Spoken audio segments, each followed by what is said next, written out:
Pentakosta ketiga adalah pencurahan Roh Kudus yang dahsyat di zaman now melebihi yang terjadi di Azusa Street. 2. Pentakosta ketiga akan mengakibatkan penuaian jiwa yang terbesar dan yang terakhir sebelum Tuhan Yesus datang kembali. 3. Pentakosta ketiga akan membangkitkan generasi Yeremia, yaitu anak-anak muda yang dipenuhi Roh Kudus, cinta mati-matian kepada Tuhan Yesus, tidak kompromi terhadap dosa, dan akan bergerak untuk memenangkan jiwa. 4. Pentakosta ketiga lahir di Indonesia dan bergerak ke bangsa-bangsa. Gerakan ini dari timur ke barat dan akan kembali ke Yerusalem. 5. Pentakosta ketiga akan memberikan kuasa untuk menyelesaikan amanat agung dan setelah itu Tuhan Yesus datang kembali.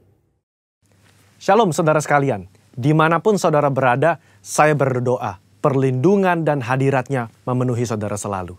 Kita akan membahas mengenai apakah boleh orang percaya menghardik setan dan juga sakit penyakit. Lalu apakah ada landasan firman dari kebiasaan yang umumnya orang Pentakosta lakukan ini? Sampai hari ini kita masih mempercayai bahwa Allah masih mau melakukan mujizat di tengah-tengah dunia. Baik itu mujizat kesembuhan, kelepasan dari keterikatan, maupun providensia Tuhan di keseharian hidup kita. 1 Korintus 3 ayat 9 jelas berkata bahwa kita adalah kawan sekerja Allah di dunia ini.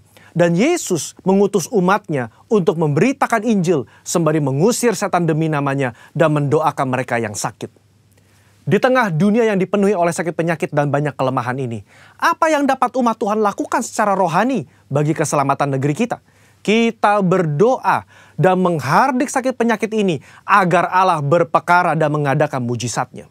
Khususnya bagi Indonesia yang sedang dilanda COVID-19. Hal ini dilandasi dan dipagari oleh 4 hal. Yang pertama, teladan Yesus yang melakukan mujizat supernatural. Di dalam perjanjian baru, tercatat ada 7 kali Yesus mengusir setan dalam kitab Matius, Markus, dan Lukas. Dan begitu banyak catatan Yesus menyembuhkan mereka yang sakit, baik secara perorangan maupun secara kalayak ramai. Kalau kita adalah kawan sekerja Yesus dan percaya bahwa kita diberi kuasa oleh Roh Kudus untuk mengusir setan dan menyembuhkan sakit penyakit, maka kita pun akan berlaku demikian. Pengetahuan Alkitab kita akan lebih kuat jika disertai oleh pengalaman iman yang sama. Kita membaca bahwa Yesus sering melakukan kesembuhan. Dia memberikan kuasa yang sama kepada para murid. Seperti di dalam Lukas pasal yang 9 ayat yang pertama. Dikatakan, maka Yesus memanggil ke-12 muridnya, lalu memberikan tenaga dan kuasa kepada mereka untuk menguasai setan-setan dan untuk menyembuhkan penyakit-penyakit.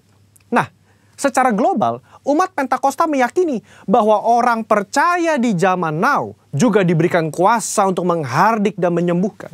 Gembala sidang kita, Pak Niko, mendapatkan tuntunan untuk melakukan KKR kesembuhan ilahi di dalam dan luar negeri. Tercatat, sudah ada 318 kali KKR yang dilakukan dari tahun 2006 sampai 2019. Dan juga lewat program TV yang disaksikan oleh jutaan orang yang mengalami hadirat Tuhan. Ribuan orang mengalami kesembuhan yang juga disaksikan oleh banyak orang. Itu adalah pengalaman rohani tak terbantahkan yang memperkuat pengetahuan umat tentang karakter Allah yang penuh kasih itu. Kalau kita membaca sejarah kegerakan Pentakosta secara global, maka saudara akan melihat begitu banyak mujizat supernatural yang Tuhan kerjakan lewat hamba-hambanya di berbagai belahan dunia. Itu semua semata-mata karena Allah mengasihi jiwa-jiwa dan Ia ingin semua orang diselamatkan. Yang kedua, otoritas firman Tuhan. Di dalam kehidupan orang percaya, firman Tuhan menjadi dasar dari apa yang kita lakukan sehari-hari. Kalau pertanyaannya adalah, apakah orang percaya boleh menghardik sakit penyakit dan setan? Tentu kita melihat dari teks Alkitab bagaimana Yesus dan para rasul melakukannya. Di dalam Lukas pasal yang keempat, ayat yang ke-39, mertua Petrus sakit demam keras.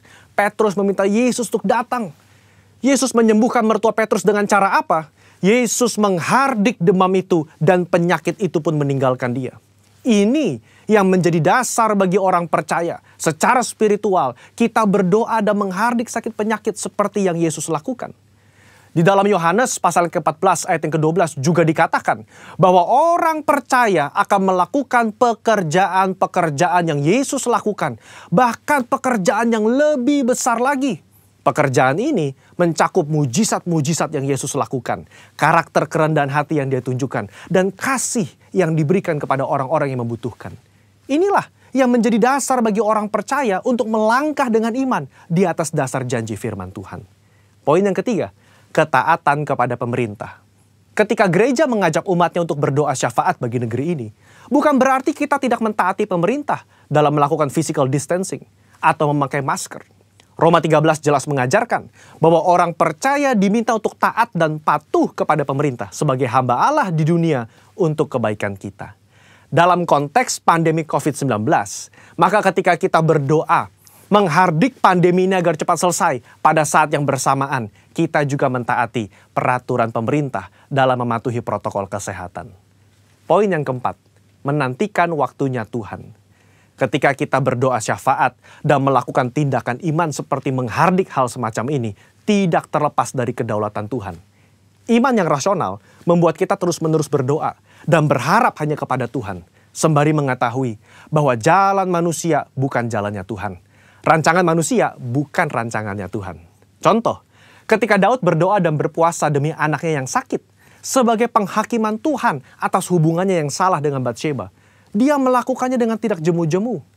Tetapi ketika Tuhan berkata lain dan anak itu harus mati, maka Daud segera bangkit. Dia makan dan kembali beraktivitas. Apa yang dapat kita pelajari? Orang percaya diminta untuk terus berdoa dengan tidak jemu-jemu. Tetapi jawaban final ada di tangan Tuhan. Rentang waktu ketika kita mulai berdoa sampai adanya jawaban dari Tuhan dapat digunakan sebagai waktu pertobatan dari sisi manusia dan juga waktu untuk mencari hadirat Tuhan. Saudara, apa kesimpulannya? Iman yang rasional bukanlah iman yang buta dan gegabah. Iman yang melibatkan akal budi dan pikiran kita sangat diperlukan dalam meresponi pandemi COVID-19 ini. Kita tetap mempercayai mujizat Allah di tengah bangsa kita. Kita berdoa untuk pemerintah agar diberi hikmat menyelesaikan pandemi ini. Dan kita pun mentaati protokol kesehatan, menjaga jarak, mencuci tangan, dan memakai masker. Saya berdoa agar kita semua mau ambil bagian untuk berdoa dan bersyafaat bagi bangsa Indonesia. Saudara-saudara, untuk penjelasan lebih lengkapnya dari tim teologi kami, jangan lupa buka link yang ada di atas atau scan barcode yang tersedia. Tuhan Yesus memberkati saudara sekalian. Amin.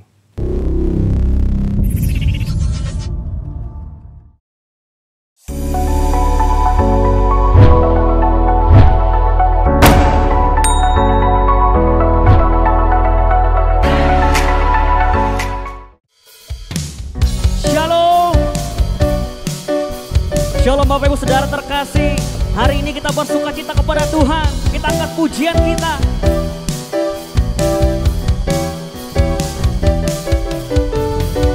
Bersyukurlah kepadanya, bawalah pujian baginya, karena Dia Raja, Dia yang berkuasa.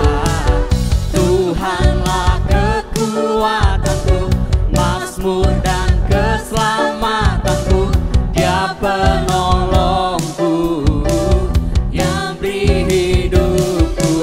Kau yang berjaya, seluruh semesta sujud menyembah. Sama-sama melompat bagi Tuhan. Agunglah kebangkitanmu, mujizat telah terjadi. Junjung kasih anugerahmu, kekal teguh dan mulia. Masyurlah perbuatanmu, Kau penyelamat hidupku. Kasih-Mu tiada tara, bertata Kau Tuhan Rajaku. Mari lebih lagi angkat pujianmu kepada Tuhan.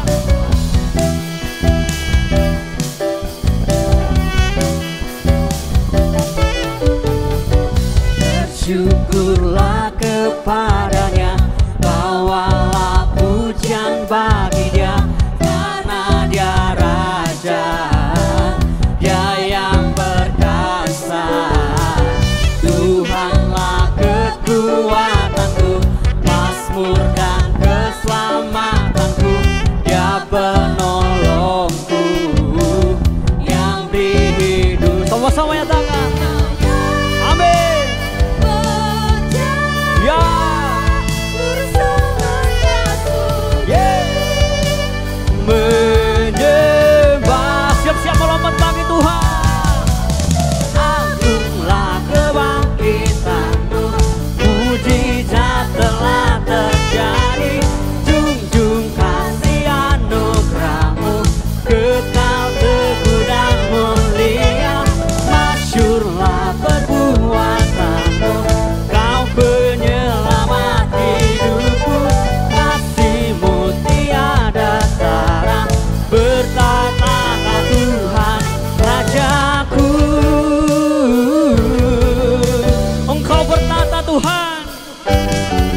sama-sama katakan, nyatakan. Percaya seluruh semesta sujud nyatakan lagi, kau yang percaya, kau yang percaya seluruh semesta sujud menyembah. Sama-sama nyatakan. Agunglah kebangkitanmu, mujizat telah terjadi. Junjung kasih anugerahmu, kekal teguh dan mulia. Masyurlah perbuatanmu, kau penyelamat hidupku. Kasihmu tiada tara, bertata kau Tuhan Rajaku. Engkau bertata Tuhan, Engkau Raja kami.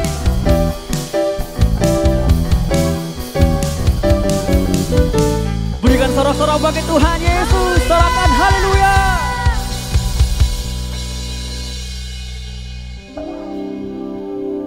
Terima kasih Bapa, terima kasih Yesus, buat setiap kasih karunia-Mu Tuhan. Berkat-Mu yang terus Kau nyatakan dalam hidup kami Bapa. Hari ini Tuhan, kami datang Bapa dengan ucapan syukur kami Yesus. Kami bawa di hadapan-Mu Tuhan.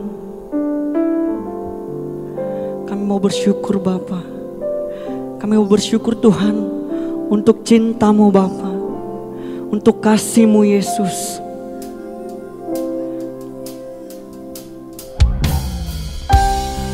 Kami tahu Tuhan, kasih-Mu sungguh dalam Tuhan, teramat dalam Yesus.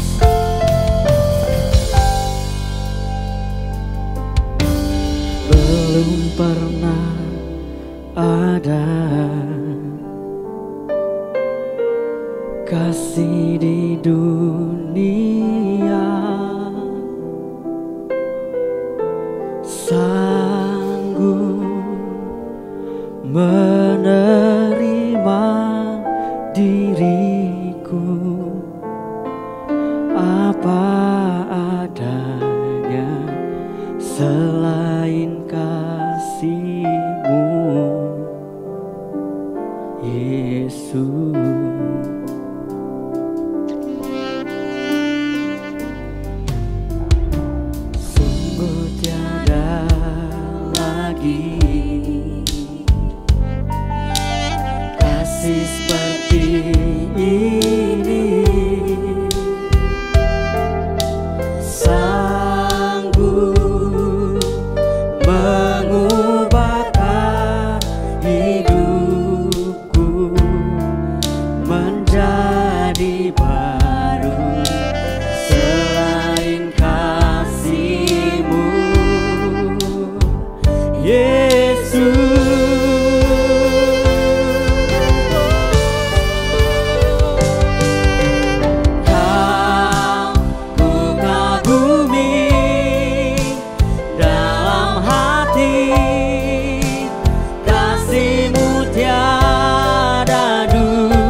duanya sampai kini ku akui kasih-Mu tiada duanya.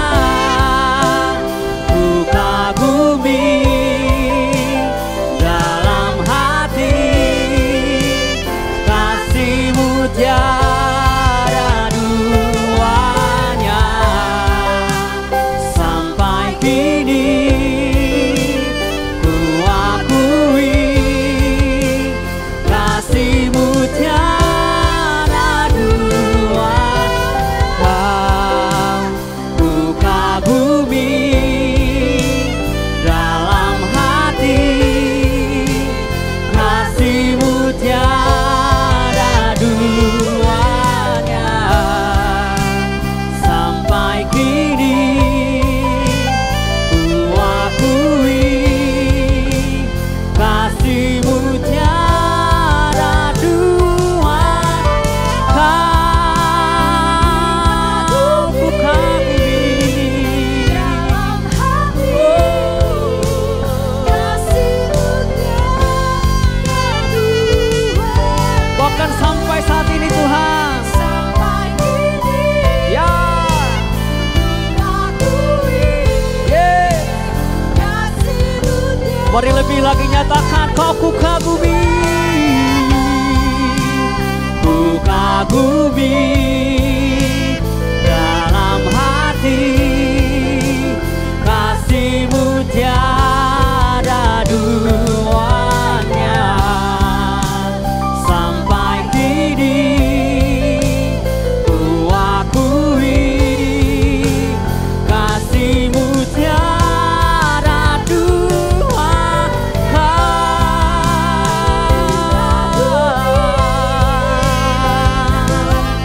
Dalam hati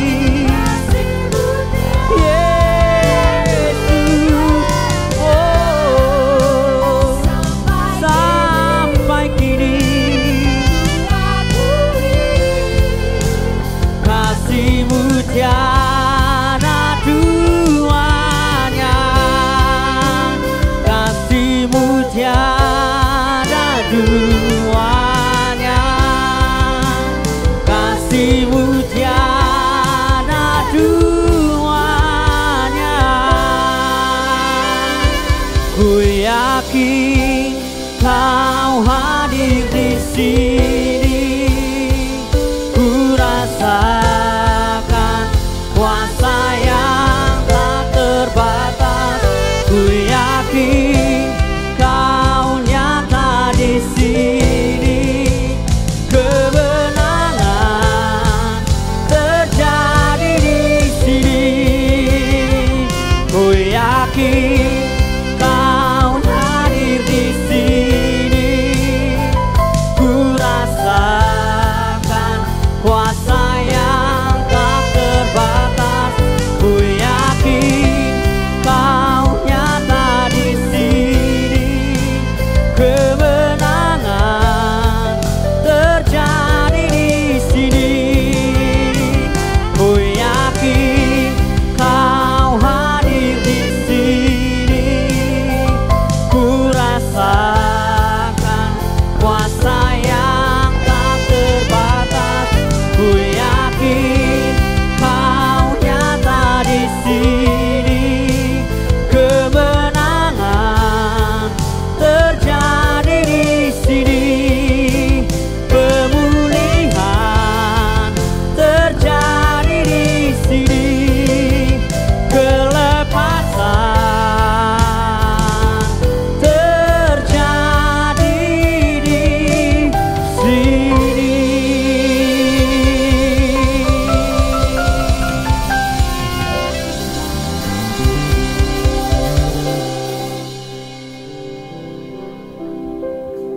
Tiba saatnya kita akan mendengarkan kebenaran firman Tuhan dari hamba-Nya. Shalom, Tuhan Yesus memberkati.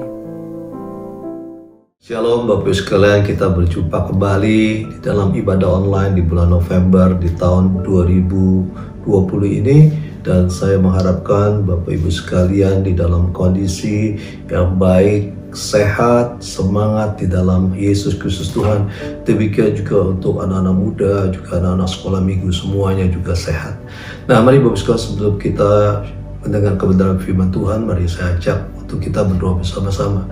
Kami mengucapkan syukur, terima kasih buat kesempatan yang Tuhan berikan buat setiap kami, Tuhan, untuk mendengar kebenaran firman-Mu, Tuhan. Biar Tuhan mengurapi kami semua, mengurapi hamba-Mu yang tidak ada apa-apa ini, Tuhan. Mampukan hamba-Mu untuk bisa menyampaikan kebenaran firman-Mu, dan Tuhan pukul setiap kami dengan darah-Mu kudus. Demikian juga untuk setiap anggota keluarga kami yang ada di rumah dimanapun mereka berada, Tuhan lindungi. Dan saat ini dengan otoritas daripada Tuhan Yesus Kristus, kami mau patahkan setiap siasat manusia dalam nama Yesus. Dan kami mau rubuhkan setiap kubu-kubu yang didirikan oleh keangkuhan, kesombongan manusia untuk menghalangi pengenalan akan Allah. Saat ini kami rubuhkan di dalam nama Yesus. Dan kami mau tawan segala pikiran, dan kami mau taklukkan di bawah kaki-Mu, Tuhan. Biar Roh Kudus yang berkuasa berdaulat sepenuhnya atas pikiran hati kami. Terima kasih Tuhan, segala hormat dan pujian kami persembahkan kepada Engkau Allah hidup, Tuhan dan Juru Selamat kami. Dalam nama Yesus kami berdoa. Haleluya. Amin. Nah, Bapak sekalian, kita sudah dengar pesan dari Gembala Sidang kita bahwa kita ini harus memiliki kasih yang mula-mula, kasih yang sungguh-sungguh dengan Tuhan, kasih yang terus bersemangat dengan Tuhan. Nah, Bapak sekalian, saya percaya Tuhan, seperti yang artinya diutarakan, disampaikan kepada kita bahwa hanya murid yang artinya memiliki, murid yang sungguh-sungguh memiliki artinya kasih yang mula-mula itu. Nah, Bapak sekalian, kita mendengar kebenaran firman Tuhan, kita lihat kebenaran firman Tuhan ini di dalam Yohanes pasal ke-8 ayat 30. Firman Allah berkata demikian, setelah Yesus mengatakan semuanya itu, banyak orang percaya kepadanya. Maka katanya kepada orang-orang Yahudi yang percaya kepadanya, jikalau kamu tetap dalam firman-Ku, kamu benar-benar adalah murid-Ku, dan kamu akan mengetahui kebenaran, dan kebenaran itu akan memerdekakan kamu. Nah, Bapak sekalian, ayat firman Tuhan yang kita baca, Bapak sekalian, ini adalah salah satu ciri penting bagaimana seorang murid. Seorang murid identik dengan kekasihnya Tuhan. Seorang murid Kristus identik dengan mempelai Kristus. Seorang murid bicara juga tentang orang yang sungguh-sungguh yang memiliki kasih yang mula-mula. Nah, cirinya adalah Tuhan bilang kalau kita betul-betul menjadi muridnya Tuhan, ya, dikatakan kita harus tinggal di dalam firman-Nya. Tinggal di dalam firman-Nya. Firman Tuhan memang mesti tinggal di dalam pikiran kita. Kalau cuma di pikiran kita cuma sebatas memiliki pengetahuan tentang firman Tuhan. Tetapi firman Tuhan itu harus tinggal di dalam hati kita, Bapak sekalian, supaya kita bisa mempraktekannya di dalam setiap kehidupan kita. Dan Bapak sekalian, seorang murid Kristus tidak hanya sebatas tahu, mengerti akan firman Tuhan, tetapi dia akan menjadi pelaku firman Tuhan. Nah, Bapak sekalian, di dalam Injil yang lain, Bapak sekalian, Injil Yohanes juga, Bapak sekalian, Tuhan Yesus berkata demikian, dikatakan Yohanes 13 ayat 35, dengan demikian semua orang akan tahu bahwa kamu adalah murid-muridku jikalau kamu saling mengasihi. Nah, hal yang kedua juga bicara tentang ciri daripada murid Tuhan adalah mengasihi satu yang lain. Nah, lalu di Yohanes 14:15 dikatakan juga, jikalau kamu mengasihi aku, kamu akan menuruti segala perintahku. Jadi seorang murid, catat baik-baik, ya, seorang murid yang dikatakan sungguh-sungguh murid Tuhan, maka dia akan menjadi pelaku firman. Nah, apa yang harus kita lakukan? Firman Tuhan, tentunya firman Tuhan yang tertulis di dalam Alkitab semuanya adalah kebenaran, di mana dikatakan kebenaran itu akan memerdekakan kita. Dan berkaitan dengan hari-hari ini, Bapak sekalian, ada satu pesan yang penting buat kita ketahui, bagaimana kita sebagai seorang murid harus melakukan yang namanya firman Tuhan yang penting ini. Nah, di dalam Ibrani dulu, ya, saya ajak Bapak sekalian, Ibrani pasal ke-12 ayat yang ke-27, ya, dikatakan begini, ungkapan satu kali lagi menunjukkan kepada perubahan pada apa yang dapat digoncangkan. Karena ia dijadikan supaya tinggal tetap apa yang tidak tergoncangkan. Jadi, karena kita menerima kerajaan yang tidak tergoncangkan, marilah kita mengucapkan syukur dan beribadah kepada Allah menurut cara yang berkenan kepadanya dengan hormat dan takut, sebab Allah kita adalah api yang menghanguskan. Nah, Bapak sekalian, jelas firman Allah berkata, Bapak sekalian, bahwa segala sesuatu yang ada di bumi dan di langit akan digoncangkan oleh Tuhan. Ada satu yang tidak tergoncangkan, adalah kerajaan Allah. Nah, Bapak sekalian, itulah sebabnya ayat 28 dikatakan, jadi karena kita menerima kerajaan yang tidak tergoncangkan, karena kita menerima kerajaan yang tidak tergoncangkan, marilah kita mengucapkan syukur dan beribadah kepada Allah menurut cara yang berkenan kepadanya. Saudara garis bawahi tentang arti perintah Tuhan untuk kita ini mengucapkan syukur, give thanks. Nah, di dalam ayat firman Tuhan yang lain, di dalam 1 Tesalonika pasal kelima ayat 18. Nah, sekalian, ayat firman Tuhan mengatakan, mengucap syukurlah dalam segala hal, sebab itulah yang dikehendaki Allah di dalam Kristus Yesus bagi kamu. Jadi ini perintah Tuhan yang mengingatkan kepada kita semua di dalam kondisi yang sekarang ini kita hadapi. Bapak sekalian, dikatakan mengucap syukurlah dalam segala hal, sebab itulah yang dikehendaki Allah di dalam Kristus Yesus bagi kamu. Nah, di dalam bahasa Inggris ya Bapak sekalian, itu juga bagus juga untuk kita ketahui, dikatakan in everything give thanks, for this is the will of God in Christ Jesus concerning you. Nah, di dalam juga terjemahan bahasa Inggris mungkin yang sehari-hari Bapak sekalian, dikatakan begini, whatever happens, keep thanking God because of Jesus Christ. This is what God wants you to do. Jadi dikatakan whatever happens, keep thanking God because of Jesus Christ. This is what God wants you to do. Jadi penting buat kita baik-baik, dengar baik-baik, di dalam kondisi apapun. Ya, saya percaya akibat pandemi COVID-19 ini, selain yang ada yang baik, sisi positif, ada juga sisi yang negatif. Ada orang yang kehilangan pekerjaan, ada orang yang tetap memiliki pekerjaan, bahkan mungkin ia memiliki kesempatan yang baru. Mungkin ada orang yang di dalam kondisi yang sehat, ada orang kondisi yang kurang sehat. Ada orang yang lagi punya masalah berat, ada yang sekarang ini mungkin masalah menengah, setengah-setengah, atau mungkin saat ini ya kurang masalahnya. Nah, Bapak sekalian, whatever condition yang kita hadapi, maka dikatakan kita harus mengucapkan syukur kepada Tuhan. Kita harus bisa bilang terima kasih kepada Tuhan. Apapun yang terjadi di dalam kehidupan saya, ya, itu penting buat kita ini lakukan sebagai kita ini adalah murid-murid Kristus, seperti yang Tuhan Yesus katakan, orang yang mengasihi aku adalah orang yang menuruti perintahku, kata Tuhan.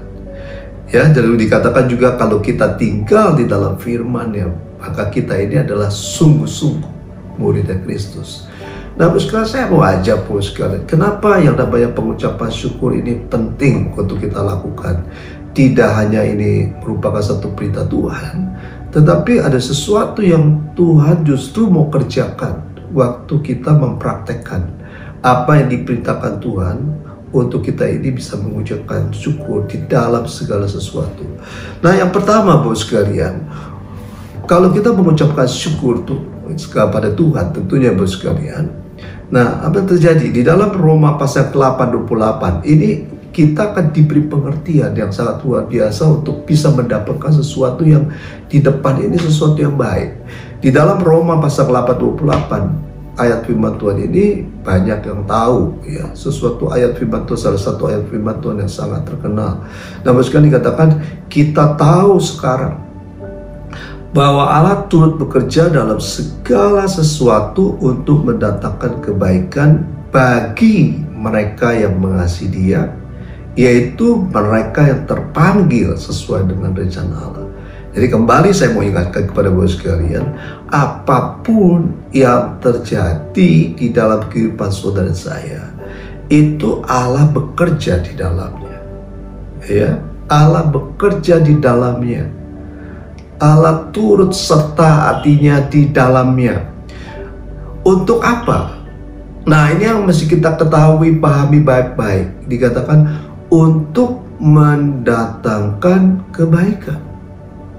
Nah, dikatakan kalau Allah bekerja dalam segala sesuatu, tentunya ada yang baik, ada yang tidak baik, ada yang nyaman, yang tidak nyaman, ada tekanan ataupun tidak tekanan. Itu semuanya Tuhan punya cara yang sangat luar biasa di dalam kehidupan manusia, dengan tujuan membawa kita kepada kondisi yang lebih baik. Ada sesuatu yang baik, ada sesuatu yang luar biasa Tuhan sedang sediakan di depan. Ya, yang kita mengalami sekarang kita belum bisa lihat. Itulah sebabnya Tuhan mau mengajarkan kepada kita semua untuk kita mengucapkan syukur whatever condition yang kita hadapi sekarang. Nah, saya ingat Bapak sekalian, memang kalau ini sudah terjadi, Bapak sekalian, kita baru bisa mengerti betapa dahsyatnya Tuhan. Nah, Bapak sekalian, titik balik saya mengalami satu perubahan dari tahun 90 ke bawah, ya. Sejak tahun 85 saya memasuki satu kehidupan yang baru bersama istri saya. Saya punya anak. Nah, Bapak sekalian, di mana keadaan kondisi begitu artinya menekan, wah itu betul-betul kalut, begitu situasi yang tidak baik terjadi di dalam kehidupan saya. Duka yang kami hadapi sampai tahun 90. Nah, tetapi setelah itu Bapak sekalian, ada sesuatu yang saya alami adalah karena kejadian yang saya alami selama beberapa tahun bersama dengan keluarga saya, membawa sesuatu yang dahsyat, yaitu pertobatan, pengharapan Allah. Nah, itulah sebabnya Bapak sekalian, bahwa di dalam ayat firman Tuhan di dalam 2 Korintus pasal ke-7 ayat 10, ya, sebab duka cita menurut kehendak Allah. Jadi sesuatu yang tidak enak, tidak nyaman, yang menekan, masalah Bapak sekalian, yang membuat kita sedih, membuat kita menangis Bapak sekalian, membuat kita takut, kita membuat khawatir Bapak sekalian, itu suatu duka cita yang menurut kehendak Allah, yang dikatakan menghasilkan pertobatan, yang membawa keselamatan yang tidak akan disesalkan. Ya, waktu saya mengalami beberapa tahun, sejak tahun 85 sampai puncak ke 89, ngeri, bersedih, berduka, bahkan sampai mau kehilangan yang namanya keluarga, kehilangan istri dan anak-anak. Tetapi waktu saatnya, karena peristiwa tersebut, saya beresponi dengan benar, bertobat, menerima Yesus menjadi Tuhan Juru Selamat. Tuhan justru pulihkan berlimpah-limpah. Tuhan membuat saya ini menjadi mengenal Tuhan, bertobat sungguh-sungguh. Bukan berarti setelah itu tidak ada persoalan. Tetap saja Bapak sekalian, Tuhan izinkan ada sesuatu yang terjadi, tetapi karena ada bekal dan pengalaman yang sebelumnya saya tahu, segala sesuatu diizinkan Tuhan untuk mendatangkan kebaikan buat kita yang mengasihi Dia. Dan juga mungkin orang-orang yang belum mengenal Tuhan, tetapi masuk seperti yang Tuhan Yesus katakan, masuk di dalam orang-orang yang dipanggil sesuai dengan rencana Allah. Nah, hal yang kedua Bapak sekalian, kenapa kita harus mengucapkan syukur? Waktu kita bisa mengucapkan syukur Bapak sekalian, artinya kita being connected terus dengan Tuhan, terus di dalam rencana Tuhan, terus di dalam rencana Allah yang besar buat kita semua. Kalau kita mengucapkan syukur Bapak sekalian, kita melihat tokoh-tokoh di dalam Alkitab seperti Yusuf dan Daud, apa kehidupan mereka tenang-tenang saja? Saya pikir tidak demikian. Yusuf pernah artinya dibanggakan oleh orang tuanya, dikasih jubah yang baik Bapak sekalian, diperlakukan yang mungkin berbeda dengan saudara-saudaranya, tetapi setelah itu dia juga mengalami hal-hal yang buruk. bagaimana dia mau dibunuh oleh saudara-saudara, termasuk Daud juga. Daud pada awalnya sebagai pengembala domba, dia juga bersuka cita, dia bisa mengalahkan Goliat. Tetapi waktu dia diurapi menjadi raja, ada waktunya di mana dia juga mengalami satu peristiwa yang menyesakkan dalam hidupnya. Nah, tetapi ada sesuatu hal yang luar biasa di dalam Alkitab. Saya tidak pernah menemukan Yusuf atau Daud mengeluh, artinya bersungut-sungut tentang apa yang dihadapinya. Dan saya percaya mereka terus mengucapkan syukur, sehingga apa yang menjadi rencana Tuhan di dalam kehidupan mereka itu digenapi oleh Tuhan. Nah, Bapak sekalian, kebalikan dari mengucapkan syukur itu bicara artinya bersungut-sungut, ya, bersungut-sungut. Nah, ini dengar baik-baik, ini penting buat kita ketahui. Di dalam 1 Korintus pasal ke-10 ayat ke-10, Bapak sekalian, kita melihat. Nah, ini satu contoh pelajaran yang juga ditulis di 1 Korintus 10 sebagai peringatan buat kita yang hidup pada akhir zaman. Tuhan mempunyai rencana yang besar buat bangsa Israel, yaitu membawa mereka ke dalam tanah perjanjian, tanah yang penuh susu dan madunya, sesuatu yang sangat luar biasa. Nah, tetapi di dalam perjalanan kehidupan itu, di mana mereka menghadapi banyak musuh, mendapatkan banyak tekanan, mereka kekurangan makanan, tidak mendapatkan air. Nah, apa yang terjadi, Bapak sekalian? Mereka tidak mengucapkan syukur. Dan bahkan ditulis di 1 Korintus pasal ke-10 dikatakan, dan janganlah bersungut-sungut seperti yang dilakukan oleh beberapa orang dari mereka, sehingga mereka dibinasakan oleh malaikat maut. Orang-orang Israel sebagian besar ada yang tidak masuk justru di dalam rencana Allah, tidak sampai ke tanah perjanjian. Karena apa? Salah satunya, mereka bersungut-sungut, mereka marah sama Tuhan, mereka komplain dengan apa yang mereka hadapi. Nah, itu sebabnya Bapak sekalian, mari kita semua sebagai murid-murid Kristus, mari kita ini melakukan seperti apa yang diperintahkan Tuhan.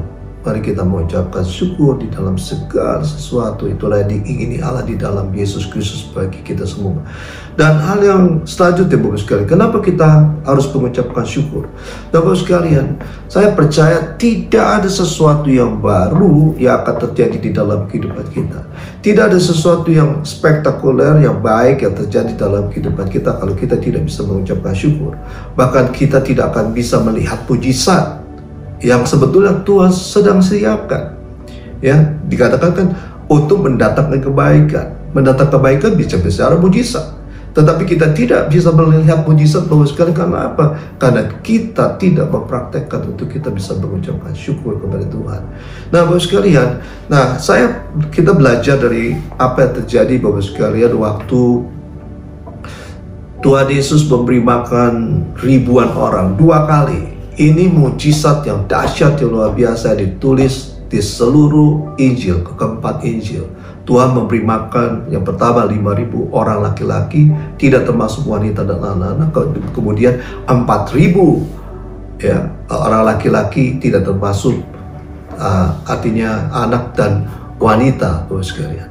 Nah, sesuatu yang kita perlu belajar, apa yang dilakukan Tuhan.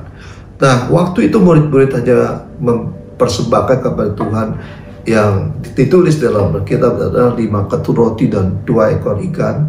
Lalu yang kejadian kedua cuma 7 ketur roti, Bapak sekalian. Nah, Bapak sekalian, apa yang dilakukan Tuhan di sini? Dikatakan, Bapak sekalian, di dalam Matius 15 ayat 36 dikatakan, sesudah itu ia mengambil ke-7 roti dan ikan-ikan itu, mengucap syukur, memecah-mecahkan dan memberikan kepada murid-muridnya. Lalu murid-muridnya memberikannya pula kepada orang banyak. Dan mereka semua makan sampai kenyang. Kemudian orang mengumpulkan potongan-potongan roti yang sisa 7 bakul penuh. Bayangkan, dari 7 roti ya, dengan ada beberapa ikan ya, di kejadian pertama 5 ketur roti dengan 2 ekor ikan, memberi makan ribuan orang. Mereka makan sampai kenyang, sampai warak dikatakan. Bahkan masih ada lebihnya. Nah, ini yang kita perlu belajar, Bapak sekalian. Bagaimana kita harus bisa mengucapkan syukur apa yang sekarang ini kita miliki, apa yang Tuhan sekarang sudah berikan kepada kita semua. Mari kita mengucapkan syukur, berterima kasih kepada Tuhan. Karena dengan demikian, Bapak sekalian, kita sedang membuka pintu surga untuk kita bisa melihat mujizat yang dahsyat, yang luar biasa yang Tuhan akan kerjakan di dalam kehidupan kita. Nah, Bapak sekalian, saya tidak tahu apakah saudara sudah melihat tentang kesaksian yang ditayangkan melalui acara Obsesi, Bapak sekalian. Ya, ada Bapak Alfian dan Deborah, bagaimana mereka mengalami satu peristiwa yang betul-betul menekan, menyedihkan, mereka membuat berduka. Pak Alfian mengalami artinya kehilangan kesehatan pada waktu itu karena kena sakit, Bapak sekalian. Bahkan mereka kehilangan anak mereka yang ketiga yang bernama Noah waktu dia lahirkan, setelah itu dipanggil pulang sama Tuhan. Ya, mirip-mirip seperti apa yang terjadi dengan yang dikatakan dengan seorang hamba Tuhan seperti Ayub, Bapak sekalian. Tetapi mungkin tidak sehebat Ayub, tetapi itu yang betul-betul terjadi, Bapak sekalian. Saya bisa dengarnya saja, Bapak sekalian, merasa aduh begitu hebat ya penderitaannya. Tetapi yang luar biasanya adalah, Bapak sekalian, sampai Ibu Deborah bilang, ya, waktu dia mengalami seperti ini, dia kutip di dalam seperti Ayub katakan, apakah hanya yang baik yang kita mau bisa mengucapkan syukur, yang tidak baik kita tidak mengucapkan syukur kepada Tuhan. Nah, apa yang terjadi, Bapak sekalian? Saya lihat waktu mereka bisa melakukan ini, mereka terus kuat, mereka terus bisa bertahan, dan saya melihat bagaimana Alfian bisa disembuhkan, dipulihkan, bahkan secara ajaib keluarga ini diberikan pengganti Noah. Ya, istrinya melahirkan di dalam kondisi yang nggak masuk akal, sudah di dalam kondisi yang sudah disteril Bapak sekalian. Ya, sudah dipotong, ya, saluran indung telurnya Bapak sekalian sudah diikat, sudah dibakar, tetapi hamil dan melahirkan seorang putri yang luar biasa, yang hari ini Bapak sekalian sehat luar biasa dan keluarga ini diberkati. Nah, kenapa Bapak sekalian mereka bisa melihat mujizat? Kenapa mereka bisa mengalami sesuatu yang dahsyat yang luar biasa? Karena mereka berani untuk melakukan apa yang diberitakan Tuhan, untuk mengucapkan syukur segala apapun yang terjadi dalam hidup mereka. Nah, ayat selanjutnya Bapak sekalian, kenapa kita harus mengucapkan syukur? Karena Bapak sekalian, saya percaya hanya orang yang bisa mengucapkan syukur, maka dia akan memiliki yang dikatakan kebahagiaan, memiliki hati yang gembira. Penting nggak? Sangat penting tentunya, Bapak sekalian. Karena di dalam Alkitab dikatakan hati yang gembira adalah obat yang manjur, tetapi semangat yang patah mengeringkan tulang. Hati yang gembira, obat yang manjur. Bagaimana seseorang bisa memiliki hati yang gembira? Dia nggak bisa beli di mana-mana, Bapak sekalian. Itu hanya bisa didapat kalau dia bisa mengucapkan syukur kepada Tuhan. Karena waktu seseorang mengucapkan syukur kepada Tuhan, Bapak sekalian, maka dia akan memadamkan, menghilangkan gelombang kekecewaan, ya, gelombang hal yang tidak baik, ya, dipadamkan, lalu mengalirlah sesuatu yang baik, sukacita yang daripada Tuhan. Seseorang yang artinya mengucapkan syukur, dia akan menemukan yang namanya kebahagiaan itu. Nah, ada orang Bapak sekalian mencoba artinya bersukacita dengan nonton, artinya menyaksikan hal-hal yang lucu. Ya bisa, ya jiwanya terhibur, tapi itu sifatnya sementara saja. Setelah hilang, setelah selesai, kembali bersedih. Tetapi kalau seorang bisa mengucapkan syukur, Allah memberikan sukacita yang berbeda dengan sukacita yang diberikan dunia. Sukacita yang sangat luar biasa, amazing, yang akan membuat kita ini memiliki hati yang gembira, sehingga itu akan dikatakan menjadi obat yang manjur. Saya banyak dengar kesaksian dari orang-orang bahkan yang kena COVID, Bapak sekalian, memang ada pengobatan yang diberikan, tetapi pemulihan kesembuhan itu cepat terjadi, Bapak sekalian, bahkan di dalam kondisi yang sangat memprihatinkan, akhirnya sembuh karena mengerti akan ayat firman Tuhan ini. Hati yang gembira adalah obat yang manjur, yang menyembuhkan. Nah, mari Bapak sekalian, saya ajak kita semua untuk kita berdoa bersama-sama, Bapak sekalian. Sebentar kita akan memasuki perjamuan kudus, Bapak sekalian. Nah, mari Bapak sekalian, kita mempersiapkan roti dan anggur kita, Bapak sekalian, ya, untuk kita masuk di dalam perjamuan kudus. Nah, beberapa hari yang lalu waktu saya ini mesbah keluarga, lalu tiba-tiba ada satu lagu yang tiba-tiba muncul, ya, lagu lama yang memberkati saya waktu saya mulai bertobat tahun 90. Saya ikut persekutuan doa rajin tidak pernah, artinya lalai untuk mengikuti ini, dan lagu ini betul-betul membuat saya itu kuat, ya, membuat saya bisa terus berjalan bersama Yesus, karena Yesus adalah Allah yang setia. Mari Bapak sekalian, kita akan menyanyikan lagu ini bersama-sama. Oh Yesus, Engkau adalah Allah yang setia Tuhan. Engkau Allah yang luar biasa Tuhan Yesus. Engkau mendampingi hidup kami Tuhan senantiasa. Yesus Tuhan, Yesus Tuhan, Yesus Tuhan. Tuhan Yesus setia.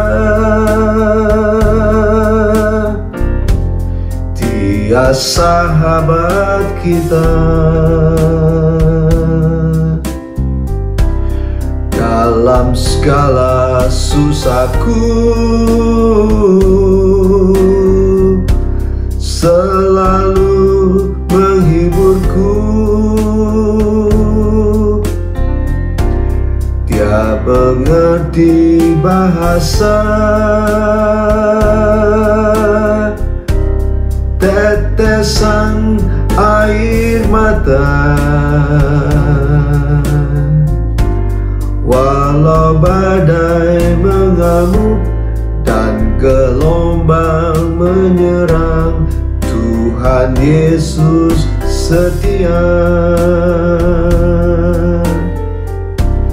Tuhan Yesus setia. Dia sahabat kita.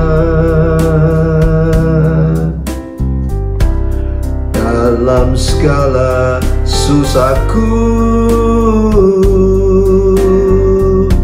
selalu menghiburku.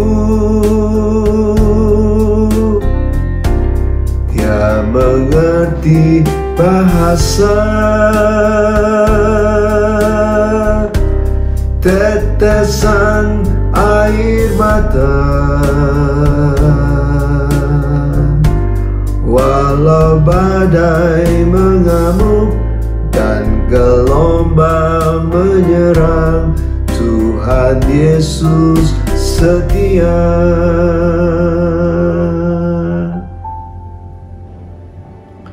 Terima kasih Tuhan Yesus. Engkau baik Tuhan. Engkau Allah yang setia Tuhan, yang terus mendampingi kami Tuhan, di dalam kondisi keadaan apapun juga Tuhan. Bahkan di dalam waktu kami, di dalam kesusahan, di dalam kesedihan, Tuhan berserta dengan kami. Terima kasih Tuhan, biar kebenaran firman-Mu ini Tuhan boleh mengajar kepada setiap kami, untuk kami boleh melakukan apa yang Tuhan perintahkan, apa yang Tuhan kehendaki Tuhan untuk kami lakukan, untuk terus mengucapkan syukur di dalam segala apapun juga keadaan kami Tuhan. Terima kasih Bapa, terima kasih Tuhan. Kau melihat Tuhan para jemaat-Mu Tuhan. Kau mengetahui keadaan mereka Tuhan, kondisi mereka. Biar Tuhan, Engkau sendiri terus beracara buat mereka Tuhan. Engkau akan memulihkan, menyembuhkan mereka.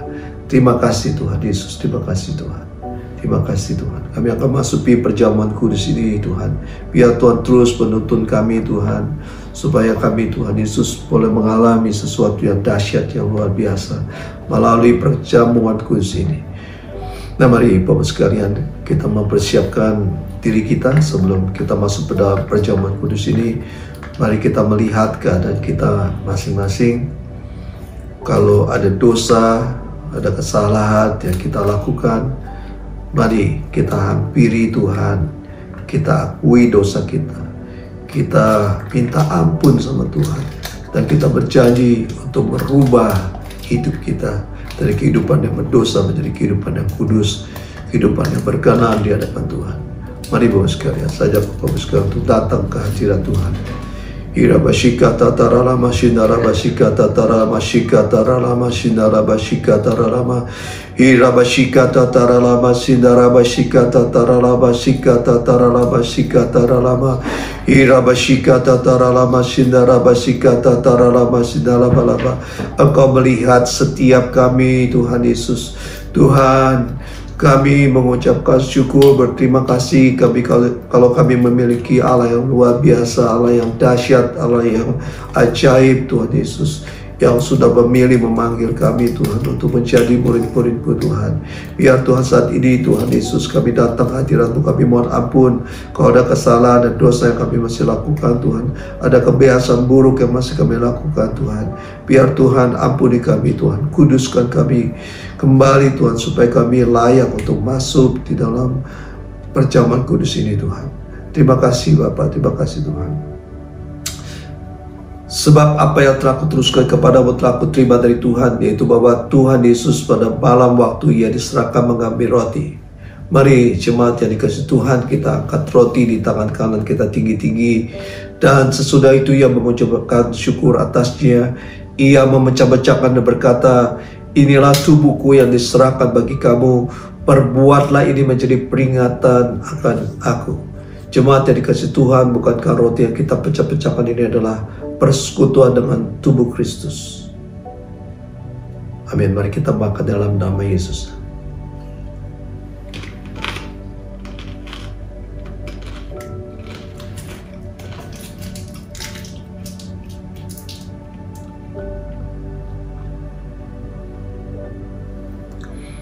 Mari kita angkat cawan anggur kita tinggi-tinggi. Demikian juga yang mengambil cawan sesudah makan lalu berkata, cawan ini adalah perjanjian baru yang dimeteraikan oleh darahku. Perbuatlah ini setiap kali kamu meminumnya menjadi peringatan akan aku. Jemaat yang dikasihi Tuhan, bukankah cawan anggur yang di atasnya kita ucapkan syukur dan persekutuan dengan darah Yesus. Mari kita meminum dalam nama Yesus.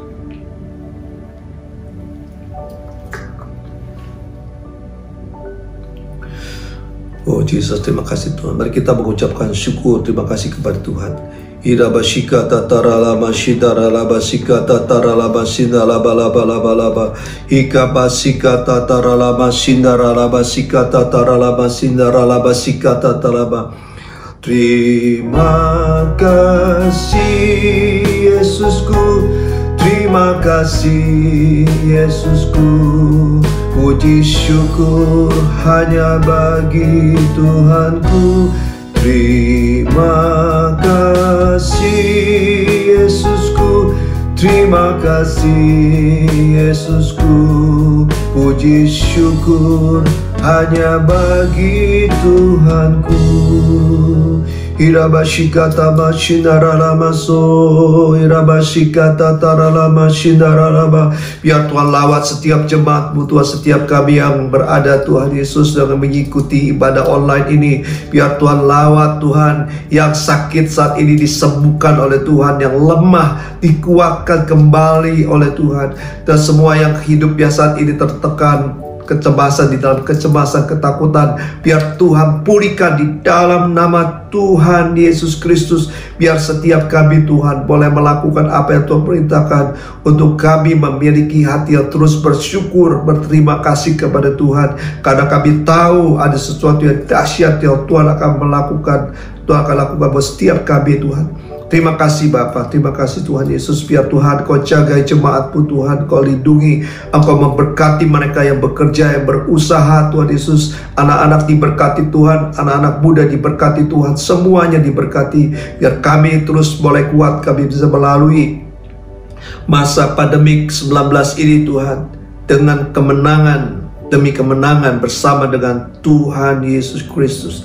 Terima kasih Bapa, terima kasih Tuhan, terima kasih Tuhan. Nah, mari bos sekalian, saya akan ajak bos sekalian untuk kita membaca bersama-sama tentang arti Pentakosta yang ketiga ini. Ya, mari bos sekalian, saya akan bacakan bos saudara dan saudara bisa ikuti apa yang saya nanti bacakan. Pentakosta yang ketiga adalah pencurahan Roh Kudus yang dahsyat di zaman now, melebihi yang terjadi di Azusa Street. Pentakosta ketiga akan mengakibatkan penuaian jiwa yang terbesar dan terakhir sebelum Tuhan Yesus datang kembali. Pentakosta yang ketiga akan membangkitkan generasi Yeremia, yaitu anak-anak muda yang dipenuhi Roh Kudus, cinta mati-matian kepada Tuhan Yesus, tidak kompromi terhadap dosa dan akan bergerak untuk memenangkan jiwa. Pentakosta ketiga lahir di Indonesia dan bergerak ke bangsa-bangsa. Gerakan ini dari timur ke barat dan akan kembali ke Yerusalem. Pentakosta ketiga akan memberikan kuasa untuk menyelesaikan amanat agung, dan setelah itu Tuhan Yesus datang kembali.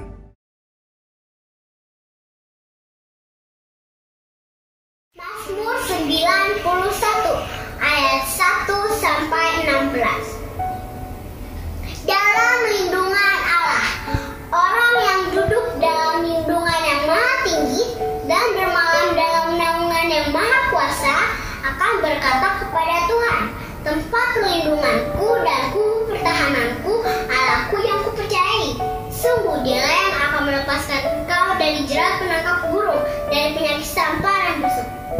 Dengan kepaknya Ia akan melindungi engkau, di bawah sayapnya engkau akan berlindung. Kesetiaannya ialah perisai dan pagar tembok. Engkau tak usah takut terhadap kedahsyatan malam, terhadap panah yang terbang di waktu siang, terhadap penyakit sampar yang berjalan di dalam gelap, terhadap penyakit menular yang mengamuk di waktu petang. Walau 1000 orang rebah di sekelilingmu dan 10.000 di sebelah kananmu, tetapi itu tidak akan menimpa kamu. Engkau hanya menontonnya dengan matamu sendiri dan melihat pembalasan terhadap orang-orang fasik. Sebab Tuhan ialah tempat perlindunganku, yang maha tinggi telah Engkau buat tempat perteduhanmu. Malapetaka tidak akan menimpa kamu dan tulah tidak akan mendekat kepada kemahmu. Sebab malaikat-malaikatnya akan diperintahkannya kepadamu untuk menjaga engkau di segala jalanmu. Mereka akan menantang engkau di atas tangannya, supaya kakimu jangan terjatuh kepada batu. Singa dan ular tedung akan kau langkahi, engkau akan menginjak anak singa dan ular naga. Sungguh hatinya melekat kepadaku, maka aku akan meluputkannya. Aku akan membentenginya, sebab ia mengenal namaku. Bila ia berseru kepadaku, aku akan menjawab. Aku akan menyertai dia dalam kesesakan. Aku akan meluputkannya dan memuliakannya. Dengan panjang umur akan kukenyangkan dia, dan akan kuperlihatkan kepadanya keselamatan daripadaku. Amin. Stay healthy. God bless you. Bye-bye.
Mari Bapak sekalian, saya ajak Bapak sekalian untuk kita mengangkat tangan di hadapan Tuhan.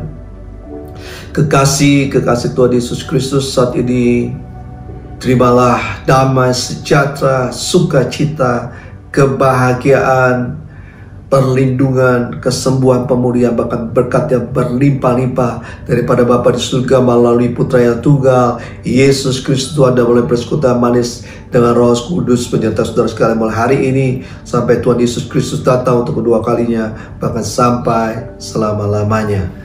Setiap kita yang percaya, mari kita katakan sama-sama, amin. Tuhan Yesus memberkati saudara. Rumah doamu bagi keselamatan bangsaku, bagi keselamatan bangsaku, bagi keselamatan bangsa.